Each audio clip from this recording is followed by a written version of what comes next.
Let's make way to the one more smartphone from Xiaomi, and that's the Redmi Note 7.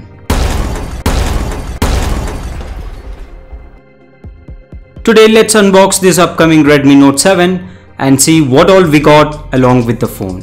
If you are curious to know the availability of this phone, I would say Redmi Note 7 might be unveiled next month in India and pricing to be around 10,000 rupees, which is going to be very aggressive. Without wasting any more time, let's get started.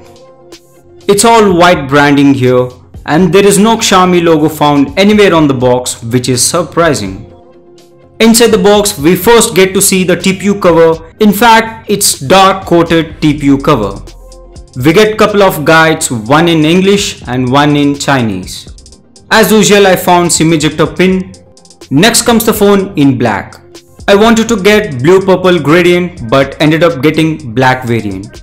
But the black as well seems very premium and shiny. Good to see glass body on back from a manufacturer like Xiaomi.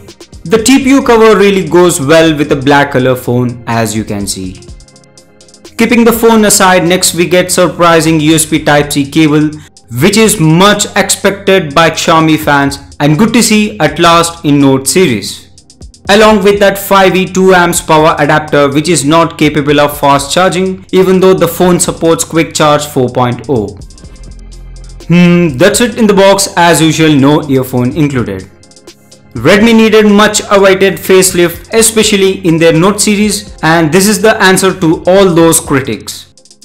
Though the design seems to be 2018-ish, still it's a refresh as Redmi Note 7 comes with glass body on back, which is well protected by Corning Gorilla Glass 5.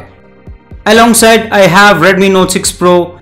Oh boy, the Redmi Note 7 definitely stands out due to the glass body compared to the dull back found on Redmi Note 6 Pro. On top we get audio jack, beside that infrared port. On bottom USB Type-C slot and loudspeaker. On left hybrid dual SIM slot, which means you can't use two SIM cards and a SD card simultaneously. On back, insane 48 megapixel primary camera and 5 megapixel secondary camera, and below that dual LED flash. I would like to explore camera on this phone, so do check it out in my upcoming videos. On front we get to see water drop notch, which is tiny and subtle. The water drop notch holds a 13 megapixel selfie camera. Talking about the display, it has same 6.3-inch Full HD Plus IPS display as found on Redmi Note 6 Pro, and display as well protected by Corning Gorilla Glass 5. The display seems to be bright, exceeding my expectation, and also comes with nice picture quality. The chin is moderately small and you can find LED notification right on chin. Out of the box, it runs on Android 9 Pie with MIUI 10.2 stable ROM on top. The overall experience seems to be same. Talking about the hardware, it comes with either 3GB or 4GB of RAM, and chipset this time is Snapdragon 660, which should be good enough to handle multitasking and gaming. I would like to post my honest review on camera, display and overall performance of the phone.